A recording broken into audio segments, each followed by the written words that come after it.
Bismillahirrahmanirrahim. Assalamualaikum warahmatullahi wabarakatuh dan salam sejahtera.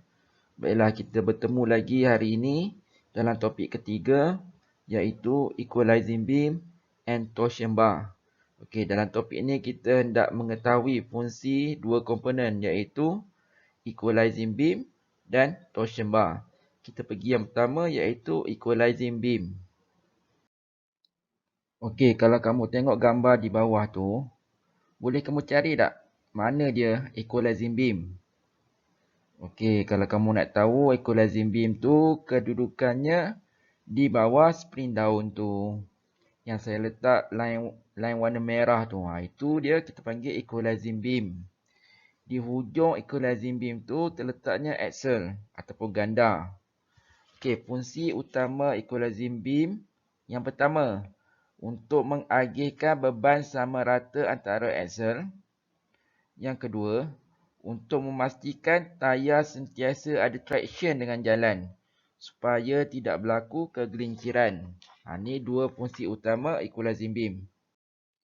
Baik, untuk kamu lebih faham lagi fungsi equalizing beam, kamu tengok gambar yang saya sediakan ni. Mana dia equalizing beam? Kamu nampak tak line warna merah tu? Di atas line warna merah itulah terletaknya equalizing beam.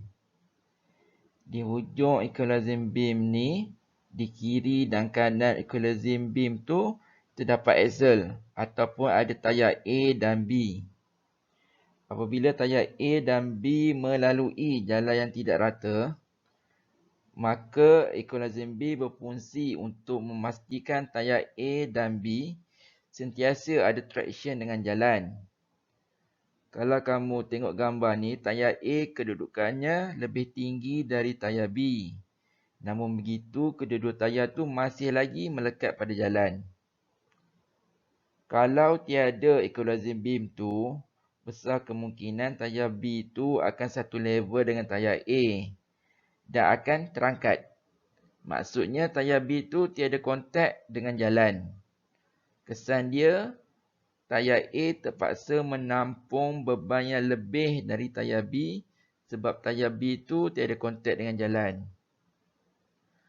Sebab itulah equalizing beam penting dalam memastikan tayar A dan B sentiasa ada traction dengan jalan dan beban yang dibawa oleh bas atau lori itu diagihkan sama rata antara tayar A dan B. Sekarang kita hendak mengetahui kedudukan equalizing beam. Kalau lori atau bas itu menggunakan spring daun, kedudukan equalizing beam tu terletak di bawah spring daun tu. Macam saya ada tanda bulat warna kuning ni. Kalau bas atau lori itu menggunakan rubber cushion ataupun rubber block, kedudukan equalizing beam tu terletak di bawah rubber cushion tu. Untuk pengetahuan kamu, rubber cushion atau rubber block ni fungsi dia sama sahaja dengan spring daun. Okey, kalau bas atau lori itu mempunyai dua leaf spring, kedudukan equalizing beam tu di tengah tu, yang bertanda bulat warna kuning tu. Terdapat 5 komponen dalam equalizing beam, iaitu pertama equalizing beam, kedua torque rod, ketiga cross tube, keempat beam and bushing, dan yang terakhir sekali center bushing. Fungsi equalizing beam ialah untuk mengagihkan beban sama rata antara axle. Fungsi torque rod pula membenarkan penyerapan torque yang dihasilkan apabila tayar bergetar dengan kuat. Cross tube pula berfungsi untuk memastikan penjajaran atau elemen yang betul antara axle. Beam and bushing dan center bushing berfungsi untuk mengurangkan geseran apabila dua bahagian bergerak. Seterusnya, ini gambar komponen dalam equalizing beam. Terdapat 5 kesemuanya yang saya ada tanda kilat warna hijau tu.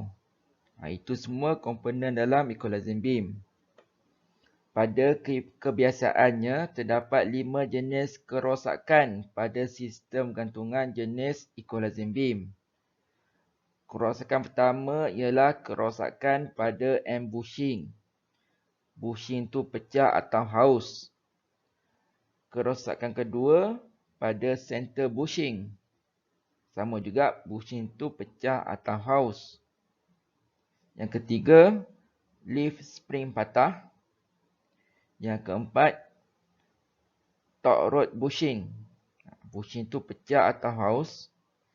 Yang kelima dan yang terakhir, kerosakan pada U-bolt. U-bolt tu patah.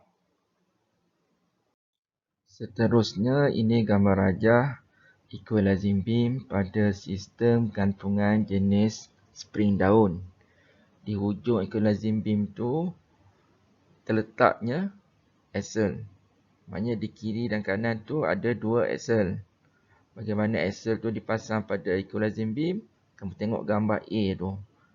Dia ada axle bracket. Axle bracket itulah yang akan memegang axle pada equalizing beam. Ini pula gambar rajah end bushing. Kedudukan end bushing ni di hujung equalizing beam tu. Di hujung equalizing beam tu terletaknya end bushing. Selalunya kerosakan pada end bushing ni ialah bushing tu cepat pecah atau haus. Sebab apa? Sebab bushing tu dibuat daripada getah. Kalau kamu nak tahu kat mana kedudukan getah tu, yang warna hitam tu. Kita panggil dia rubber beam end bushing.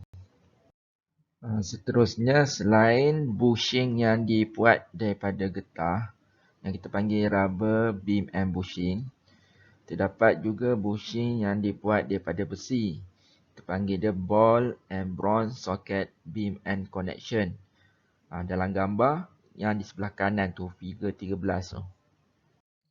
Ini pula gambar rajah bagi komponen center bushing. Kedudukan center bushing ni di tengah equalizer beam. Selalunya kerosakan pada center bushing ni ialah kehausan pada inner metal of center bushing. Cuba kamu cari mana dia inner metal of center bushing. Ini pula gambar rajah bagi sistem gantungan jenis rubber block atau rubber cushion.